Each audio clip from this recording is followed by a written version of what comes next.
يا رب يسر ولا تعسر اللهم صل وسلم وبارك على سيدنا مولانا محمد দুরূদ শরীফ পড়েন। শুক্রবারের বিশেষ আমন্না দুরূদ শরীফ বৈশা থাকলে তো সময় নষ্টই হয়,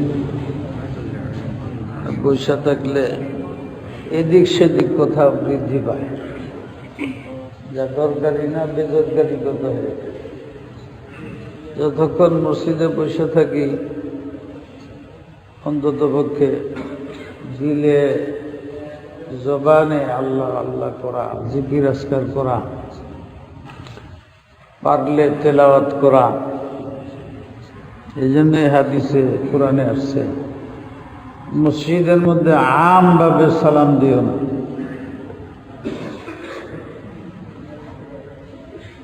এই আমি তফসির শুরু করছি নামাজ পড়ে, মানুষের দুই চিন্তা হয়।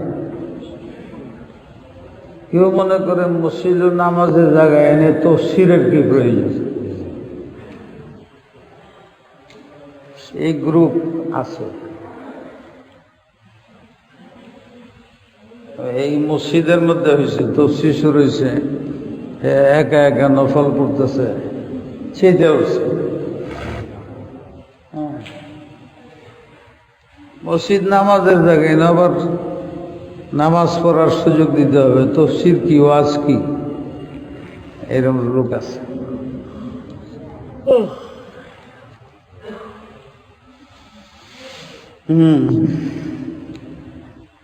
এটার জবাব আমি দিছি না।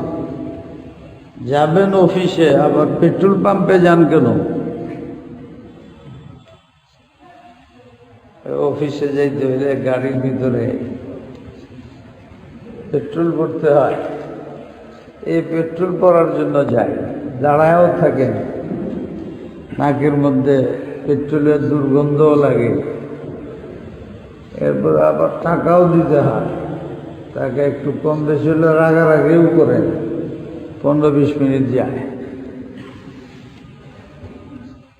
কেন যান? সোজা অফিসে যান, তাহলে পেট্রোল ছাড়া সম্ভব না।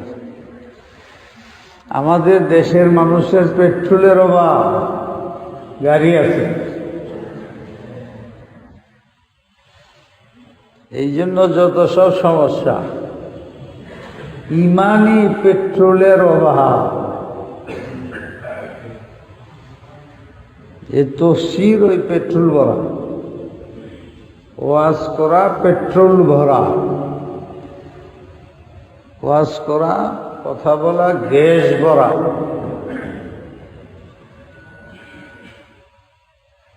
কিন্তু এটা আমরা বুঝতে চাই। গাড়ি ভালো, পেট্রোল ভালো, অকটেন ভালো, গাড়ি সময় মতো জায়গা মতো পৌঁছে যাবে, এর জন্য একটু সাইডে যাইতে হয়। দুনিয়ার ব্যবস্থাপনা আমরা বলি করি এবং একটু এদিক সেদিক দেখলে আরেকজনের তাম্বি করি, এবং করা উচিত। স্বাস্থ্যবিধি মাইনে চলো, ঠিকই আছে, রুহ বিধি মাইনে চলো না করে। আত্মা বিধি আছে না, এটা মানো না কেন? এইটার কথা তোমার মনে আসে না কেন? কারণ হইল তোমার আত্মায় পেট্রোল নাই। আত্মার পেট্রোল থাকতো, আর আত্মায় আত্মার কাজ করতো, দিলে দিলের কাজ করতো, দিল রোগমুক্ত হইত, তাহলে শরীরের স্বাস্থ্যবিধি মানার জন্য বলার প্রয়োজন হতো না। শরীরের বিভিন্ন জায়গায় ঘা হয়, ডাক্তাররা এখন সহ্য হয়েছে না বিদায় ভালো করে ধোয়, এবার পট্টি মেরে দেয়, ওষুধ লাগাই দেয়, মলম মেরে দেয়, আবার বলে দেয় যে এতে কাজ হবে না। কেন? এইখানে আটকায় দিলাম, আরেক জায়গায় হবে, আরেক জায়গায় আটকায় দিবেন, অন্য জায়গায় হবে। ভিতরে মাদ্দা পয়জন রয়ে গেছে, এটা বের হবেই, বের হওয়ার জিনিস বের হবেই, এটাকে বেঁধে রাখা যাবে না। তাই একটু সাময়িকভাবে মলম আর পট্টি লাগাইলেন। আসলে রক্ত দূষিত, এই রক্ত বের করতে হবে। রক্ত যখন বের হয়ে যাবে তখন পট্টিও লাগবে না, উপরে ঘাও দেখা যাবে না, শান্তি লাগবে। মানুষকে আল্লাহ শরীরও দিছেন, মানুষকে আল্লাহ দিল দিছেন, আত্মা দিছেন, দুইটার সমন্বয় একটা মানুষ। একটা দেখা যায়, একটা দেখা যায় না। শরীরের ঘা দেখা যায়, রক্ত দেখা যায়, এই জন্য অস্বীকার করা যায়। রক্ত আছে ভিতরে, আমি দেখি আর না দেখি। আর যত ঘা দূষিত রক্তের কারণে, এর জন্য বহু ব্যবস্থাপনা আছে, পুরানা ব্যবস্থাপনা, নতুন ব্যবস্থাপনা। ইদানিং কি এক ব্যবস্থাপনা বেরিয়েছে, পায়ের তালার মধ্যে লাগায় শুয়ে থেকে 8 ঘন্টা পরে পচা রক্ত বেরিয়ে, এই একটা বেরিয়েছে। পরীক্ষা করলাম নিজে, ঠিকই আছে। শরীরে ব্যথা, হাঁটুতে ব্যথা, তো শোয়ার সময় লাগান, 8 ঘন্টা পরে খুলে দেখেন যে সত্যি কালো কি জানি বাইরে। এটা জাদিদ আবিষ্কার, আরো হবে। তো ডাক্তাররা শুধু মলম আর পট্টি লাগায় ক্ষান্ত নয়, তারা গবেষণা করে এটাও বের করছে যে আসলে গা হয় রক্তের কারণে, দূষিত রক্ত বের করতে হবে। রক্ত দূষিত বের হয়ে গেলে, ক্যালসিয়াম সুন্দর থাকলে, তাহলে আর হাঁটুতে ব্যথা নাই, জোড়ায় ব্যথা নাই। ওটার জন্য আলাদা ব্যবস্থা নিতে হয় না, ভিতরেই আল্লাহ তৈরি করে রাখছে। খাদ্য খাও, ভিটামিন পয়দা হবে।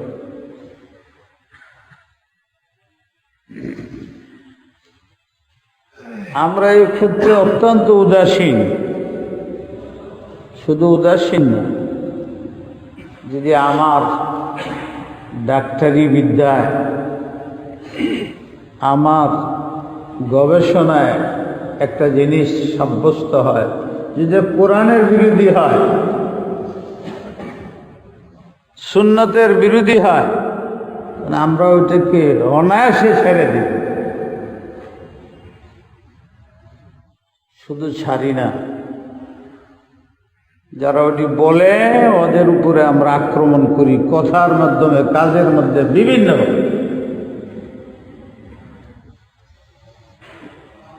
মনে রাখতে হবে, আত্মার পরিশুদ্ধি নাই, তার জাহিরি পরিশুদ্ধি কোনোদিন কাজে লাগবে না। রক্তের দূষণ দূর হয় নাই, শরীরের থেকে ঘা দূর করা সম্ভব নয়।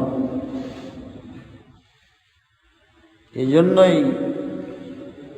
সুযোগ তো পাই না, সুযোগ পাওয়া যায় না যে জুমার দিন কিছু কথা বলতে হয়। এখন তো কথা বলাও মুশকিল হয়ে গেছে, গুনে গুনে কথা বলতে হবে। যেগুলো জাহিরি আইনের সাথে মিলবে শুধু এটি বলে।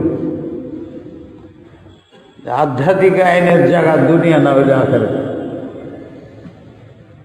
মানে পিটুনি খেতে হবে, আযাবে যেতে হবে, না দেখা যাবে পরে। আগে দুনিয়াটা ভাইয়েরা আমার খুবই ভুল কথা। জ্ঞানী মানুষ এই কথা বলতে পারে না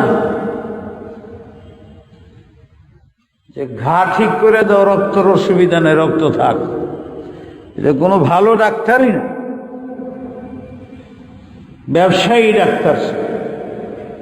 তার দায়িত্ব, সে যদি না পারে আরেকজন ভালো ডাক্তারের কথা বলে দেবে।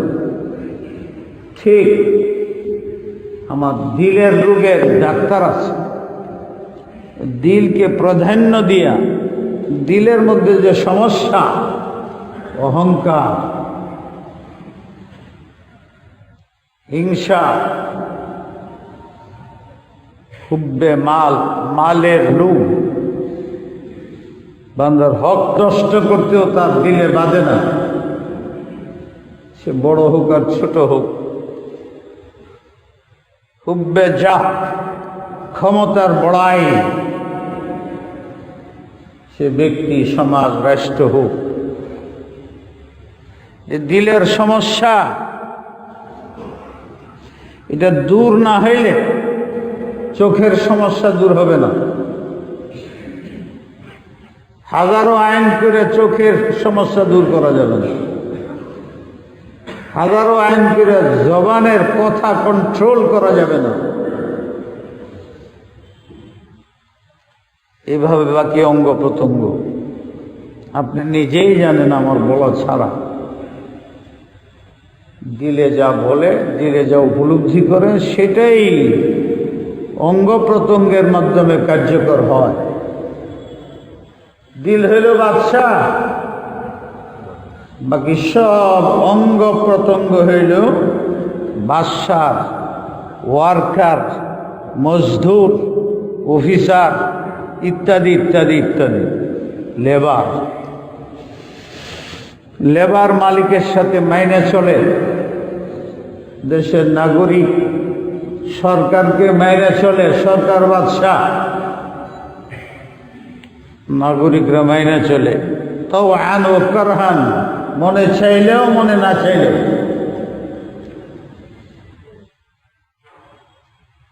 ঠিক এমনি দিল ঠিক হইলে মনে চাইলেও আল্লাহকে মানতে হবে, মনে না চাইলেও আল্লাহকে মানতে হবে। আপনি সিদ্ধান্ত দিবেন, আপনি মুসলিম, আপনি কি করবেন।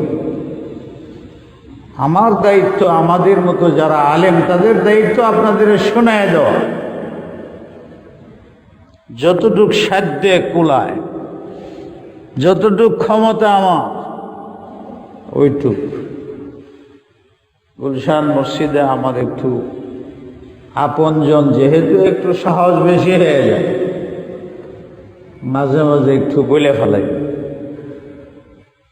এই আশায় যে আপনারা ভালোই মনে করবেন কথাগুলো। অনেকে জানায় যে আপনার কথা আমল হয়, এই জন্যই আমি বললাম যে আয়াতগুলো আমি তেলাওয়াত করবো, এর মধ্যেও তাই এইদিকে ইঙ্গিত করা হচ্ছে, তোমার দায়িত্ব তুমি পালন করো, অন্যের দায়িত্ব তোমার উপরে নাই, তারে শুধু শোনায় দাও। তোমার জবাব আল্লাহর কাছে তোমার দিতে হবে, অন্য দিবে না। তোমার অপরাধের জিম্মেদার তুমি, অন্যের উপরে নয়। তোমাকে বলতেই হবে আত্মার রোগ কি কি, এটি দূর করে কেমনে। শরীরের রোগ কোনোদিন দূর হবে না আত্মার রোগ না দূর হলে। বলো এটা, হাজার বললেও দূর হবে না, হাজার চিকিৎসা করলেও দূর হবে না। দেখো 2 নম্বর, কারো অপরাধে শরীক হয়েও না।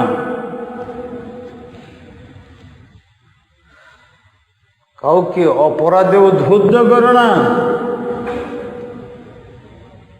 কাউকে অপরাধের সমর্থন করো না, তাহলে অপরাধকারী এবং তুমি সমান, বরং একটু বেশি। কেন? অপরাধকারীকে তোমার বুঝানো উচিত ছিল, বুঝাইলে না, বরং তাকে অপরাধে সহযোগিতা করলে, সমর্থন করলে, উদ্বুদ্ধ করলে, এই জন্য তোমার ডাবল গুনাহ। আর অপরাধকারীকে তোমার শক্তি অনুসারে বেশি না, শক্তির বাহিরে না। লা ইউকাল্লিফুল্লাহু নাফসান ইল্লা উসাহা। দায়ী, ওয়াইজ, আলেম, মুআল্লিম, মুফাসসির, তুমি তোমার শক্তির বাহিরে কথা বলবে না, শক্তির বাহিরে পদক্ষেপ নেবে না, নিয়মতান্ত্রিক অবস্থান গ্রহণ করবে। বুঝাই দাও। আমি আমার মুসল্লিরে কি বুঝাইতে দেব? যেটুক আমার ক্ষমতা এইটুক বুঝাই দেব। এরপরে যদি সে আমার কথার অর্থ হল তাফসীরে থেকে যে কথা বোঝা গেল না মানে, সে জবাব দেবে। আর তুমি যদি না বলো তাহলে তোমারও জবাবদেহিতা তোমার মুসল্লি সম্বন্ধে আছে। আর এই জবাবদেহিতা ঘুষ দেয়া, শক্তি প্রয়োগের মাধ্যমে কোনো উপায় নাই এটাকে প্রতিহত করা। আল্লাহর সামনে দুনিয়াতে চিরস্থায়ী থাকবে না, আখিরাতে যেতে হবে। তুমি মুসলমান হয়ে থাকলে বুঝো। আল্লাহ আমাদের বুঝবার তৌফিক দান। দুইটা কথা বললাম, আমার জবাবদেহিতা আছে আল্লাহর কাছে, আপনারও ব্যক্তিগত জবাবদেহিতা আছে। অন্যের অপরাধের জবাবদেহিতা আমার নাই। এক নম্বর দুই, যদি ওর অপরাধের জন্য আমি কারণ হই, সমর্থন করি, সাহায্য করি, তাহলে তারটা সে গুনাহ করছে, অপরাধ করছে, আল্লাহর কাছে জবাবদিহিতে হবে। এবং আমি কেন তার সমর্থন করলাম, কেন সাহায্য করলাম, কেন বুঝাইলাম না, এই যে তিনটা প্রশ্নের জবাবদিহিতা আমার করতে হবে আল্লাহর কাছে। আপনার একটা, আমার তিনটা। পবিত্র কোরআনের মধ্যে আল্লাহ বলেন, وقال الذين كفروا للذين آمنوا وقال الذين كفروا للذين آمنوا اتبعوا سبيلنا ولنحمل خطاياكم وقال الذين كفروا للذين آمنوا اتبعوا سبيلنا ولنحمل خطاياكم وما هم بحاملين من خطاياهم من شيء إنهم لكاذبون وليحملن أثقالهم وأثقالا مع أثقالهم وليحملن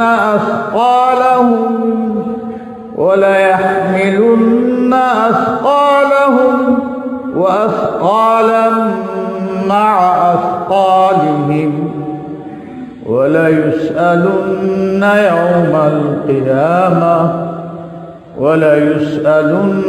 يوم القيامة عما كانوا يفترون। কাফেররা, অমুসলিমরা মুসলমানদেরকে লোভ দেখায়।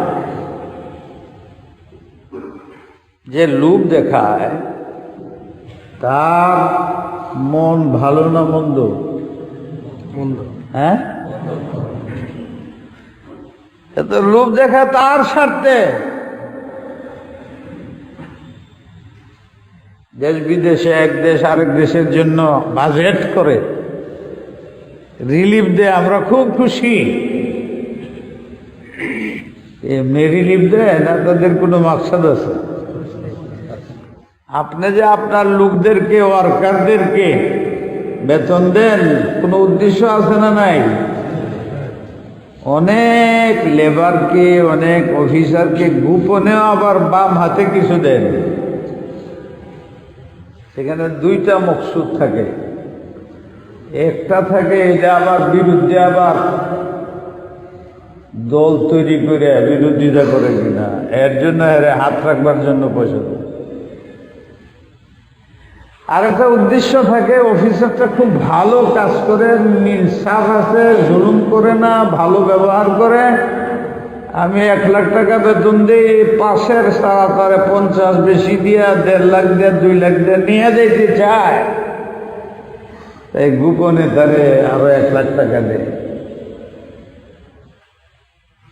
আমি কি ভুল করলাম না? ঠিক।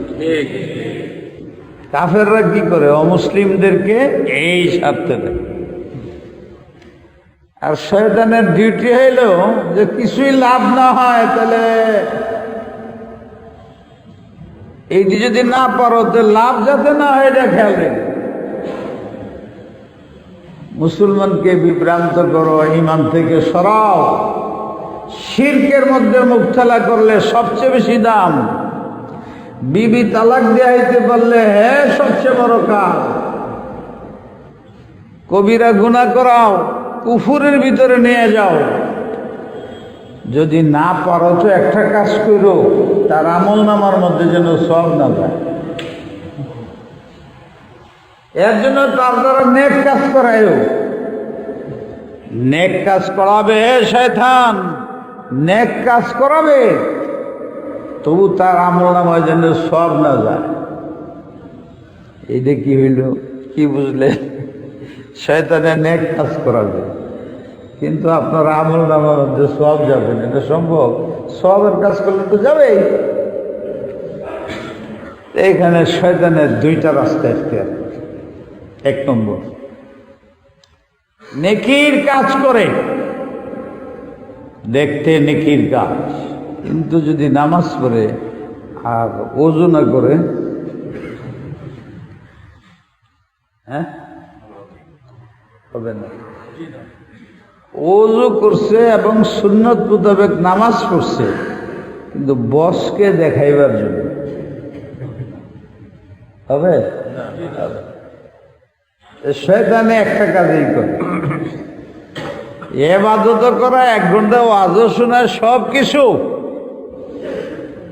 কিন্তু যাতে মানুষ আমাকে বুজুর্গ মনে করে হাদিয়া দেয়, আমার মসজিদের বেতনটা একটু বাইরে যায়, ভালো কথা বলে, মুসল্লিরা আমার হাতে ছোঁয়া দেয়, সম্মান করে, বুঝেন না? ইয়াগরাজে ফাসাদা দুনিয়া। এই জন্য আমি তাফসীর করি। এই তাফসীর জান্নাত না, আমার জাহান্নামে যাওয়ার বড় কারণ হবে। আল্লাহ আপনাদের কাছে দোয়া চাই, আল্লাহ যেন আমার ভিতরে এটা না। শয়তান একটা কাজই করে, কাজ আপনি করতেছেন, নিয়তটা নষ্ট করে দেন। এই জন্য হাদিসে খুব গুরুত্বের সাথে বলা হয়েছে, ইন্নামাল আমালু বিন্নিয়াত। তোমাদের নামা আমলের ওজন বৃদ্ধি পাবে, মূল্যায়ন হবে তোমার নিয়তের ভিত্তিতে। বসকে খুশি করার জন্য, প্রমোশন লাভের জন্য, ভোট পাওয়ার জন্য, ক্ষমতা কুক্ষিগত করার জন্য বান্দার হককে নষ্ট করো, সবকিছু করেও ভালো ভালো কথা বলো জনগণকে খুশি করার জন্য, তাইলে তোমার এই ইবাদত তোমার জন্য জাহান্নামে যাওয়ার কারণ হবে। শয়তান এই কাজটা করে। 2 নম্বর কি করে জানেন? নেক করায়, গুনাহ যাতে সব যাতে না বাড়ে। এটা আপনারা অনেক শুনছেন আলেমদের কাছে। আলেমরা একজন একটা কয়, হইতে পারে দুনিয়ার মধ্যে একই ঘটনা 5, 7, 20 বা 120 বার হইতে পারে, একই ঘটনা। নবী আলাইহিস সালামের যুগে দেখা গেছে একই ঘটনা, এই সাহাবীর ওই সাহাবীর ওই সাহাবীর হাদিস আছে। হযরত মুআবিয়া রাদিয়াল্লাহু তাআলা আনহু উচ্চমানের সাহাবী। আমি একটু শব্দ বাড়াইয়া বললাম, বহুত উচ্চমানের সাহাবী, খুবই মর্যাদাশালী সাহাবী। এটা বেশি এই জন্য বললাম, অনেকে ওনার উপরে বিরূপ প্রতিক্রিয়া বলে লেখে,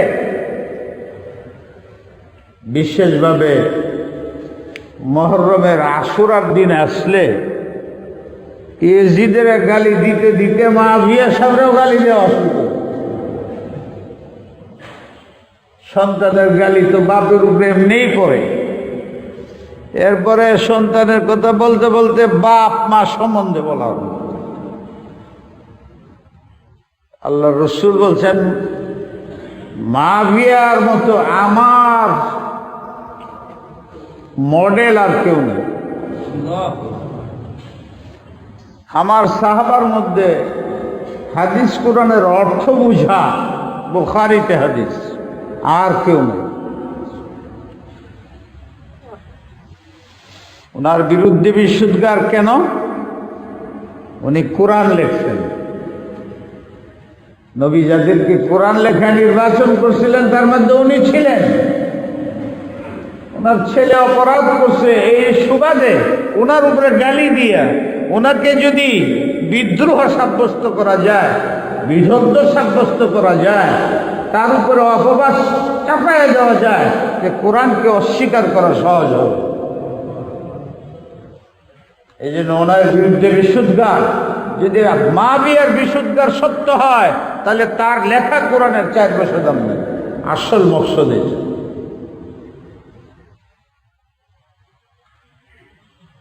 আল্লাহর নবী তো আছেই, আবু বকর, উমর, উসমান, আলী রাদিয়াল্লাহু তাআলা, এই 4টা পিরিয়ড তিনি সবচেয়ে পরাশক্তি। রোমের বিরুদ্ধে শাম,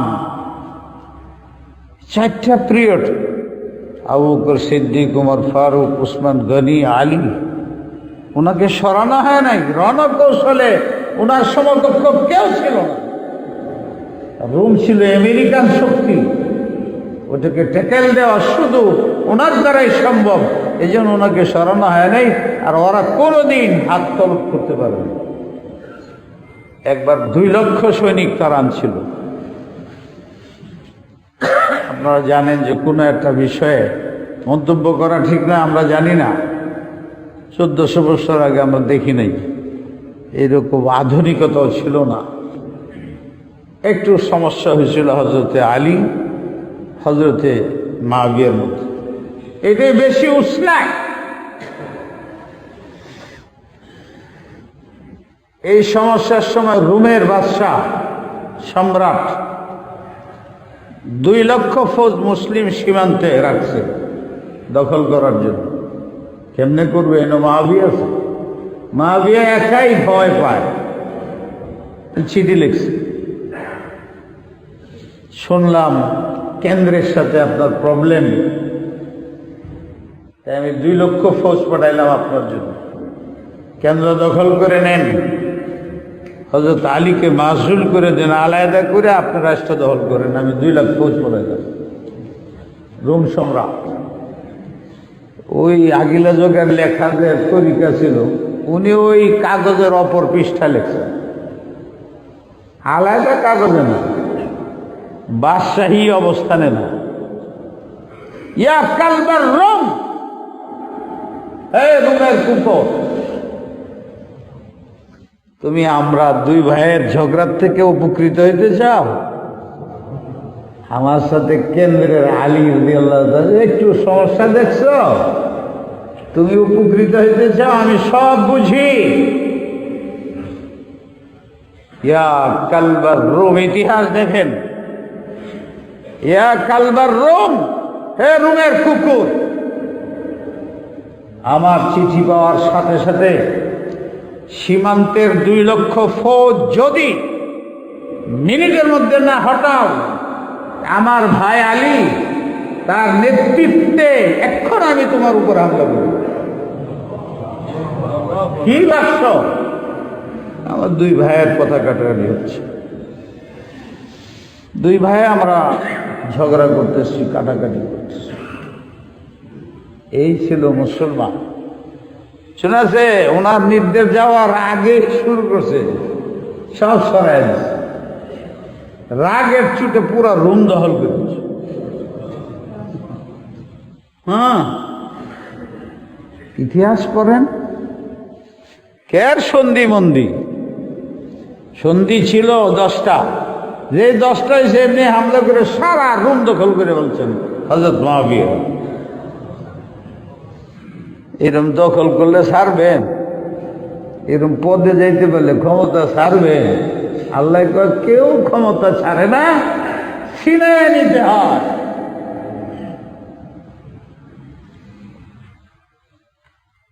কুলিল্লাহুম্মা মালিকাল মুলক তুতিল মুলকা, দে আল্লাহ,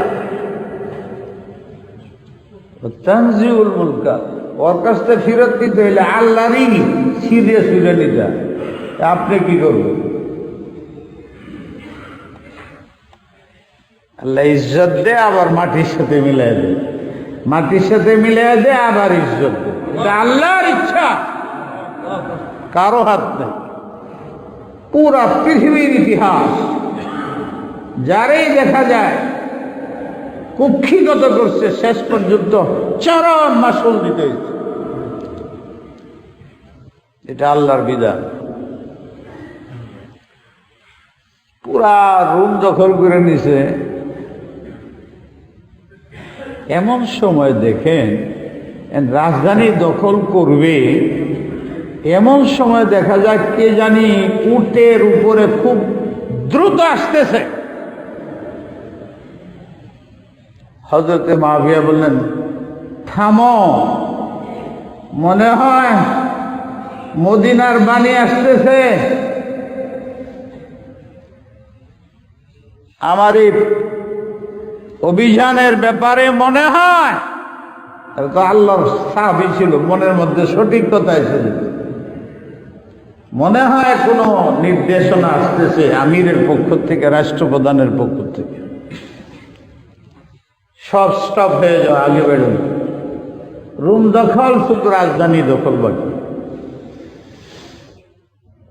পৃথিবীর সবচেয়ে বড় রাষ্ট্র, সবচেয়ে বড় শক্তি হযরত মুআবিয়া। কেন মুআবিয়ার উপরে রাগ হবে না? মানুষ বিশুদ্ধগার করবে না?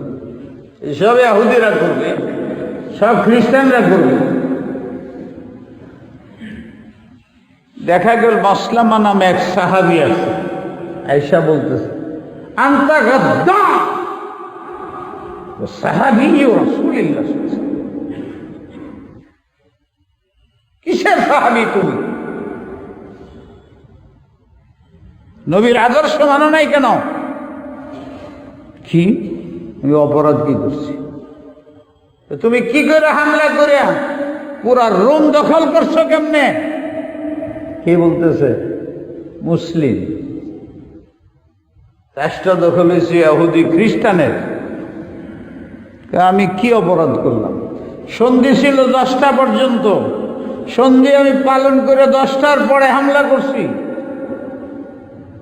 মুআবিয়া তো বড় সাহাবী, গভর্নর, সাধারণ একজন মুসলিম সাহাবী। তুমি 10টা কেমনে হামলা করলে যদি আগে তৈরি না করো? ঠিক 10টায় হামলা করতে এর আগে প্রস্তুতির প্রয়োজন আছে না নাই? তুমি প্রস্তুতি কখন করেছিলে? তোমার প্রস্তুতি করার কথা 10টার পরে, তাহলে হামলা পরে হবে। কিন্তু তুমি তো প্রস্তুতি দেখা যায় 10টার আগে করছো, আর 10টায় হামলা করছো, আর উপনা শুরু। তা তো ঠিকই, এই তো গাদ্দারি। চুক্তি হয়েছে 10টা পর্যন্ত, এই পর্যন্ত তাদের বিরুদ্ধে কোনো তৈয়ারিও করা যাবে না আক্রমণের। তুমি তাই করেছ।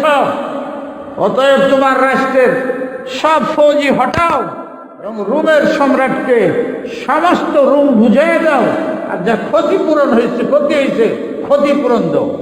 এই ইসলামের আদর্শ। সেই মুআবিয়া সম্বন্ধ গালাগালি মানুষে করবে।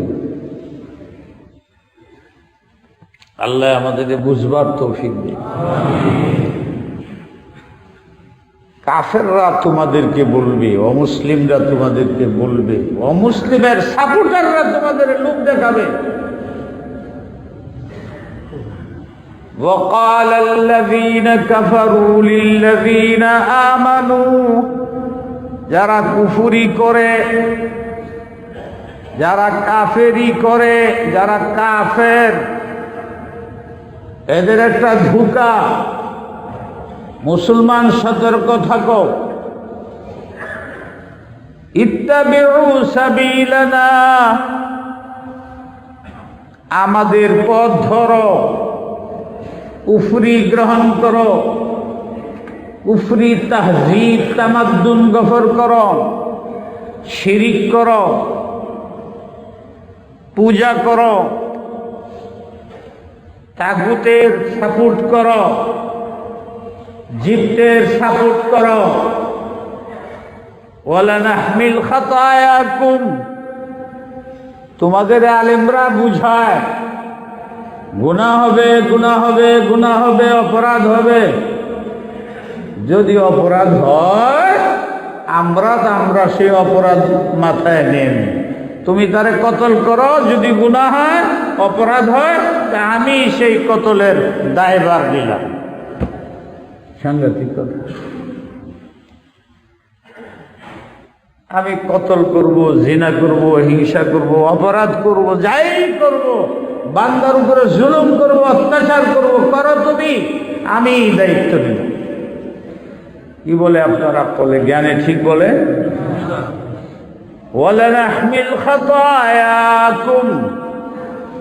এই একটা পদ্ধতি আমরা করি, কর, বাকি আমি দেখে নিব। তখন আমরা সাহসী হয়ে যাই গুনার কাজের মধ্যে, অপরাধের কাজের মধ্যে। কেন? যে আমার উপরে বড় লাঠি আছে, বড় শক্তি আছে, ওই শক্তি আমাকে নিরাপদ করবে। দেশের সব বিভাগের মধ্যে এই জিনিসটা আছে। কোন একটা শক্তির বলে একজনে অপরাধ করে, আমার নিজের, আলেমদের, সমাজের সমাজপতি, রাষ্ট্রের রাষ্ট্রপতি, সকলের দায়িত্ব এটা বুঝা। যারাই অপরাধী করে, অপরাধ করে, রাজনৈতিক অরাজনৈতিক, যেখানেই কথার অপরাধ, কাজের অপরাধ, এর পিছনে একটা শক্তি থাকে। ওই শক্তি তাকে সাহস যোগায়। খবর নিতে হবে এবং এটা বন্ধ করতে হবে। তা না হইলে দেশে শান্তি আসবে না, সম্প্রীতি নষ্ট হবে। কে সেই খুঁটি, যে খুঁটির জুড়ে বান্দার হক নষ্ট করে, চুরি করে, ডাকাতি করে, বাজে কথা মুখ দিয়ে বলে। 2 নম্বর, ওমা হুম বিহামিলিনা মিন খাতায়াহুম মিন শাই। আল্লাহ বলে, হে মুসলমান, কোন খুঁটির বলে কোনদিন তার কথার সাপোর্টে যায় না। তারা কিন্তু দুনিয়াতেই দেখো, তোমারে দে অপরাধ করায় সে গায়েব হয়ে যায়।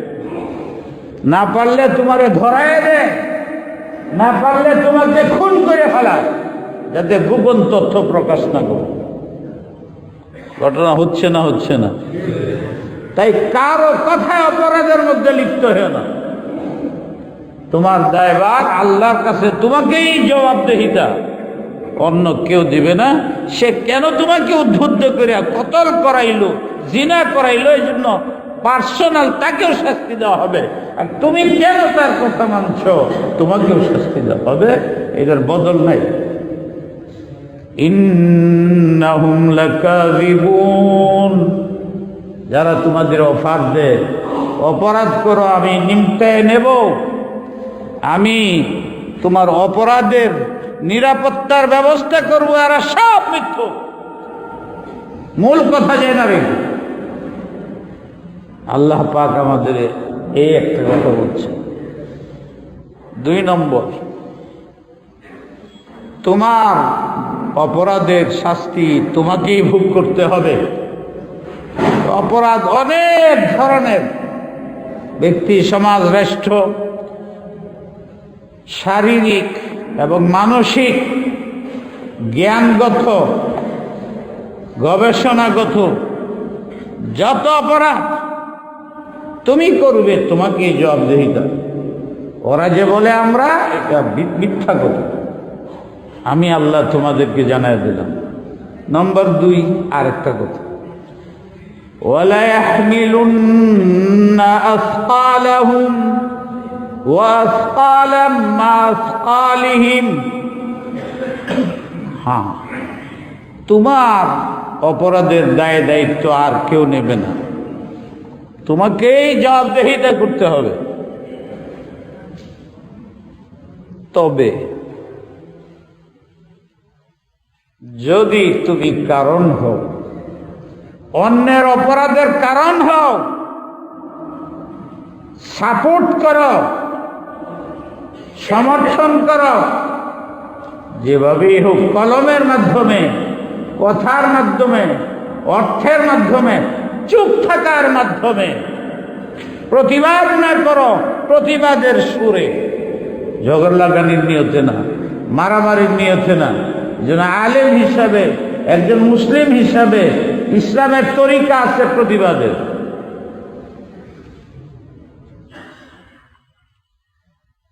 গালাগালি নাই, উত্তেজনা নাই, সমঝোতা, বুঝের মাধ্যমে। যেটা মুসলিম শরীফের হাদিসে আসছে, মান রাআ মিনকুম মুনকারান ফালিয়ুগাইয়িরহু বিয়াদিহি ফাইন লাম ইস্তাতি ফাবিলিসানি ফাইন লাম ইস্তাতি ফাবিকলবিহি যালিকা যাকুল ঈমান। তুমি তোমার শরীর শক্তি অনুসারে স্থান কাল পাত্র ভিত্তিক প্রতিবাদ জানাও, লিখিত, মুখে, দিলে। ঘৃণা না, কয় না যে না পারলে দিলে ঘৃণা করে, ভুল কথা। দিলে চেষ্টা কর। কি চেষ্টা? তাকে কার দ্বারা বুঝাইলে নামাজি বানানো যায়? টাকা দিলে নামাজি বানানো যায়, তো তুমি ফ্যাক্টরির ওদের দাম বাড়াই দেো, বেতন বাড়াই দেো। 10 জন রেখো, তোমাদের 10,000 টাকা দিব নামাজ পড়লে। হাতটা খালি মায়ের না, মায়ের হাতের, সেটা হলো সরকারের, তার সরকারের ক্ষমতা আছে, আমার সেই ক্ষমতা নাই। হাতের অর্থ হলো লেখো, হাতের অর্থ হলো পয়সা আছে দাও, দিয়া। তা না হইলে 2 রাকাত নামাজ পড়ে সিজদা করে আল্লাহর কাছে কান্দো, এই জাতির ইসলামের জন্য, যুবকদের ইসলামের জন্য, বৃদ্ধদের ইসলামের জন্য, সমাজপতিদের ইসলামের জন্য, রাষ্ট্রের ইসলামের জন্য দোয়া করো। তবু করো একটা কিছু, এই অর্থ। ঘৃণা করার কথা হাদিসে নাই। যদি তুমি কারণ হও, তাহলে ওয়ালা ইয়াহমিলুন্না আসকালাহুম মা আসকালিহিম, তাহলে তুমি যেহেতু কারণ, তোমার গুনাহ তোমার ঘাড়ে আসবে। সমর্থনের কারণে তাদের গুনাহ তোমার ঘাড়ে আসবে। কোরআনে বলে, সন্তানকে আল্লাহ ডাক দিবেন, তুমি কেন অপরাধ করেছ? সন্তান বলবে, এর পরিণাম কি, এর কি শাস্তি দিতে চান? জাহান্নাম। আমরা রাজি। মদ খাইছি, শরাব খাইছি, নামাজ পড়ি নাই, রোজা রাখি নাই, পর্দা করি নাই, ইসলামের আইন মানি নাই, কোরআন হাদিস পড়ি নাই, আলেমদের গালি দিছি ইত্যাদি। আজকে আমাকে জাহান্নামে দেন, আমি রাজি, আমি অপরাধী। তবে আমার একটা আরজি আছে, কি? ইন্না সাদাতানা ওয়া কুবারানা, আমার মা, আমার বাপ, সাদাতানা, দেশের যারা বলা হয় সমাজপতি, ও কুবারানা, যারা রাষ্ট্র চালায়, যারা বড় বড় আলেম, তারা আমাদেরকে বাধা দেয় নাই, আমাদেরকে বুঝায় নাই, আমাদেরকে তাবলীগ করে নাই, দাওয়াত দেয় নাই। পরিবেশ খারাপ ছিল, ইহুদির ঘরে জন্ম নিছি, মজুসের ঘরে জন্ম নিছি, শরাবখুরের ঘরে জন্ম নিছি, সুদখুরের ঘরে জন্ম নিছি। ফলে আমরা বুঝতেই পারি নাই কোনটা গুনাহ কোনটা না গুনাহ। কোনোদিন তেলাওয়াত করতে মা বাপকে দেখি নাই, কোনোদিন নামাজ পড়তে মা বাপকে দেখি নাই, মুরব্বীদেরকে দেখি নাই, আমাদের লিডারদেরকে দেখি নাই। এই জন্য আমরা চরিত্রহীন হয়ে গেছি। যখন বুঝছি তখন আর ফিরতে পারি নাই।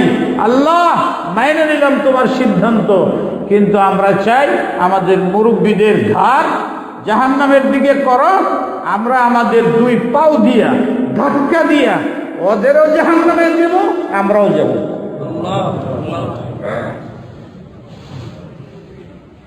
ওয়ালা ইসআলুন্না ইয়াওমাল কিয়ামাতি আম্মা কানু ইফতারুন। আল্লাহর প্রতি মিথ্যাচার, সন্তানদেরকে ধ্বংস করতেছ, চরিত্রহীন বানাইতেছ, আমার বিরুদ্ধে দ্বারা করাইতেছ, আমার নবীর বিরুদ্ধে দ্বারা করাইতেছ, শিরকের বিরুদ্ধে পক্ষে দ্বারা করাইতেছ, তাওহীদের বিরুদ্ধে দ্বারা করাইতেছ। যারা করাইতেছ তাদের গুনাহ তাদের ঘাড়ে আসবে। আল্লাহ পাক আমাদের আমল করার তৌফিক দান করুন।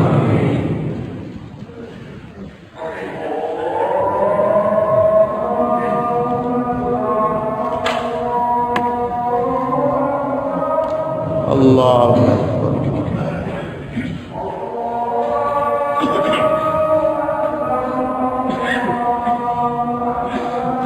আল্লাহ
اللهم رب هذه الدعوة التامة والصلاة القائمة محمدا الوسيلة والتعصب مقام محمود মসজিদের মধ্যে বসে থাকি না আমরা, অনেক সময় আঙুল করে না, এরা ছোট্ট মশলা শরীয়তে মসজিদে নিষেধ করছে। কেন নিষেধ করছে আমি জানি, কিছু পারি কিন্তু করাটা পারি। আল্লাহ রসুল নিষেধ করছে। আর এই যদি হাতের মধ্যে হাত দিয়ে বসা নিষেধ, শুতে গেলে তার বসে। আর এই যদি করতে আরাম লাগে কারণ ঘুমে, তাই হুজুরে বলছেন যে মসজিদে বসে আঙুল এরকম করে ফোটায়, পরে ঘুম আসবে। আর এইবার বলছো না, শীতে গেলে করে দেবে। এটি আমাদের উপকারের জন্য আদব শিক্ষা দিতে হবে।